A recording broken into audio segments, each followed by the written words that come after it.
Saviez-vous qu'en France, 5% des patients séjournant à l'hôpital contractent une maladie nosocomiale? Mais rassurez-vous, le GHR Mulhouse Sud Alsace met tout en œuvre pour réduire les risques. Les germes responsables peuvent notamment être véhiculés par le matériel médical provenant des services de soins ou des blocs opératoires. Sachez qu'il existe deux catégories d'instruments médicaux, ceux à usage unique et ceux réutilisables. Pour ces derniers, la réglementation est très stricte. Après chaque utilisation, ils sont envoyés dans la chaîne de stérilisation.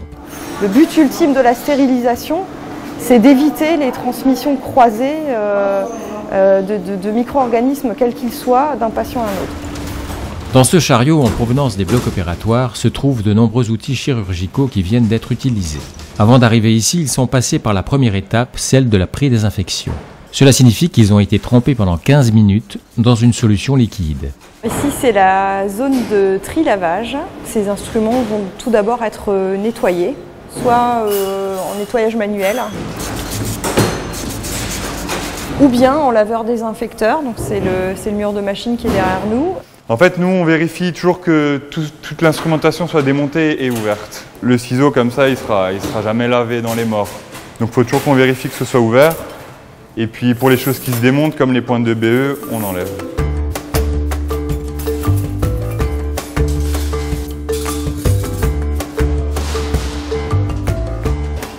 À grandes eaux, le matériel est nettoyé pendant plus d'une heure, puis transféré en zone propre. C'est la zone de conditionnement. Donc c'est une zone d'atmosphère contrôlée. Donc on est en surpression par rapport au reste des zones. C'est contrôlé au niveau particulaire. Ça permet qu'il n'y ait pas de poussière qui retombe sur les instruments. D'autre part, vous voyez que les gens ont un habillage spécifique, pour pas qu'il y ait d'émissions de particules supplémentaires dans la zone. Puisque à ce stade le matériel est propre et donc il doit rester propre jusqu'à ce qu'on le mette dans nos autoclaves où il va être stérilisé. Et donc quand le matériel a été contrôlé et que j'estime qu'il est propre, je peux remonter les pinces. Donc je le range dans le panier de stérilisation qui servira donc à stériliser le matériel. C'est un conteneur rigide de stérilisation. Vous voyez que là, au milieu, il y a un filtre. Donc c'est ce qui permet le passage de l'agent stérilisant.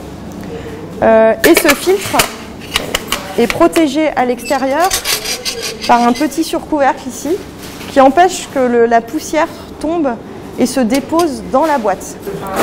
Donc là, il est fermé. Et ensuite, on va rajouter dessus une étiquette de passage qui, vous le voyez, a un petit témoin ici, rose. Ce témoin va virer au noir en sortie d'autoclave, donc ça nous permettra de savoir que cette boîte a été stérilisée. Les instruments peuvent être conduits vers l'étape ultime de la stérilisation, celle de l'autoclave.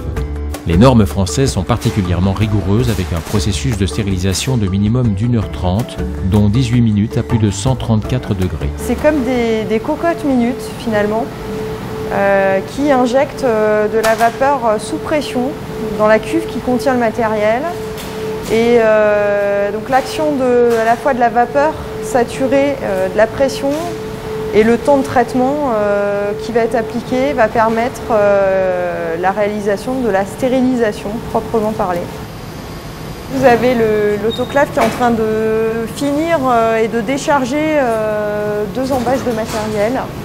Donc au départ c'est rose et quand ça passe dans l'autoclave ça vire au brun. Ça veut dire que c'est passé dans l'autoclave. Le matériel est donc maintenant prêt à retourner dans les services de soins ou dans les blocs opératoires. La livraison s'effectue par le biais des chariots automatiques à travers les sous-sols du site Émile Muller de Mulhouse. Au GHR Mulhouse Sud Alsace, 3 sites disposent d'un service de stérilisation, l'hôpital Émile Muller de Mulhouse, l'hôpital Saint-Maurent d'Alkirch et l'hôpital Saint-Jacques de Thann. Ici à Thann, le service de stérilisation est situé à proximité immédiate des blocs opératoires pour plus d'efficacité. C'est un gain de temps, oui, parce que le traitement des DM est beaucoup plus rapide ici, puisqu'on ne perd pas de temps en transport. Donc le matériel, dès que l'intervention est terminée, il peut être traité dans les 15 minutes. Bout à bout, les différentes étapes du processus, on est sur des moyennes de 6h à 6h30 de prise en charge sur du matériel considéré comme non urgent, Pour du matériel urgent, on peut baisser, comprimer un peu la prise en charge à 5 heures.